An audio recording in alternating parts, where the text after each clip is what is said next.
ಅವಳಿಗೂ ರೂಢಿ ಆಗ್ಬಿಟ್ಟು ಗೊತ್ತಾಯ್ತು ಹೆಂಗಿರ್ತಾರೆ ಏನಂತ ಗೊತ್ತಿಲ್ಲ, ಅಡ್ಜಸ್ಟ್ ಆಗಿದೆ. ಅದು ಹೇಳಿದ ದಟ್ ಇಸ್ ವಾಟ್ ಅಲ್ಲ, ಕಾಂಪ್ರಮೈಸ್. ಮದುವೆ ಆಗೋಸಿದ್ರಲ್ಲಿ ಇಷ್ಟೆಲ್ಲ ಇದೆ, ಅವ್ರಿಗೆ ಕೋಪ ಜಾಸ್ತಿ ಇದೆ, ಈಗೋ ಇದೆ, ಬಟ್ ಸ್ಟಾರ್ಟಿಂಗ್ ನೀವು ಹಿಂಗೆ ಕಾಂಪ್ರೋ ಆದ್ರಿ?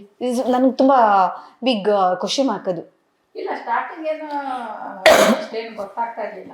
ಓಕೆ. ಆಮೇಲೆ ಅದು ಸಿನಿಮಾದ ಪಾತ್ರ ಜಾಸ್ತಿ ನೆಗೆಟಿವ್ ಮಾಡಕ್ ಶುರು ಮಾಡಿದ್ರಲ್ಲ, ಸಿಟ್ಟಿಂದ ಇದು ಅವಾಗಿಂದ ಸ್ವಲ್ಪ ಜಾಸ್ತಿ ಆಗೋಯ್ತು.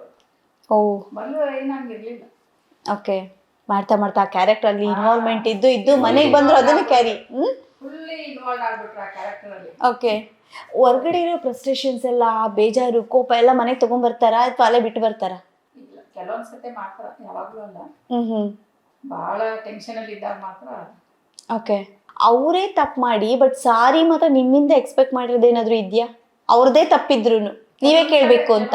ಆಗಿದೆ, ಬಟ್ ಓಕೆ, ನೀವು ಸ್ಟ್ರೈಟ್. ಬಟ್ ನೀವು ಅದ್ರಲ್ಲೂ ಕಾಂಪ್ರಮೈಸ್ ಆಗಿಬಿಟ್ಟಿದ್ದೀರಾ? ಓಕೆ. ನಾನು ಆಸೆ ಕೇಳಲೇ ಇಲ್ಲ. ಅಂದರೆ ಪ್ರೀತಿ ಫಸ್ಟ್ ಲೈಕ್ ಮಾಡಿದ್ದು ಎಲ್ಲಿ, ಯಾವ ಜಾಗದಲ್ಲಿ, ಯಾರ ಚಾಯ್ಸ್ ಇದು? ಲವ್ ಮ್ಯಾರೇಜಾ, ಅರೇಂಜ್ ಮ್ಯಾರೇಜ್? ಪ್ರಶ್ನೆ ಇದೆ. It is arrange marriage. Okay. ಅದು ಯಾವುದೋ ಒಂದು ನಮ್ಮದು ಲಿಂಗಾಯತರದ್ದು ಒಂದು ಸಮಾವೇಶ ಏನೋ ಇತ್ತು, ಅಲ್ಲಿ ಫಂಕ್ಷನ್ ಇದ್ದಾಗ ಅಲ್ಲಿ ನಾನು ಇವಳನ್ನ ನೋಡಿದ್ದು. ಓಕೆ. ಸೊ ಯಾರಿದು ಬೆಕ್ಕಿನ ಕಣ್ಣು ಚೆನ್ನಾಗಿದ್ದಾಳಲ್ಲ ಅಂತ ನೋಡಿ ಸುಮ್ಮನೆ ಅದೇ.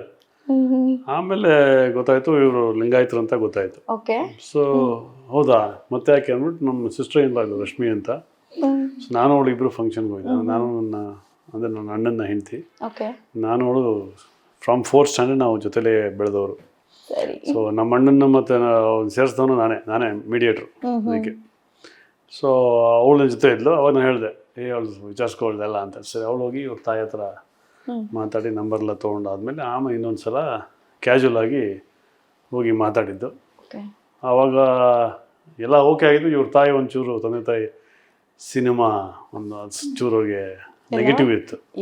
ಅವಾಗ ಸಿನಿಮಾ ಇಲ್ಲ, ಸೀರಿಯಲ್ಸ್ ಮಾಡ್ತಾ ಇದ್ದೆ ಅವಾಗ. ಆಗಸ್ಟ್ ನೀವು ಆಗ್ತಾನೆ ಎಂಟ್ರಿ. ಸೊ ಸೀರಿಯಲ್ ಅಂದ ತಕ್ಷಣ ಒಂಚೂರು ಎಳೆದಾಡಿದ್ರು. ಬಟ್ ಬ್ರಹ್ಮ ಬರ್ದಿತ್ತು ಸಾಲ್ ರಿಟರ್ನ್ ಅಲ್ಲ. ಸೊ ಆ ಬೆಕ್ಕಿನ ಕಣ್ಣು ನಿಮ್ಮನ್ನ ಆ ರೀತಿ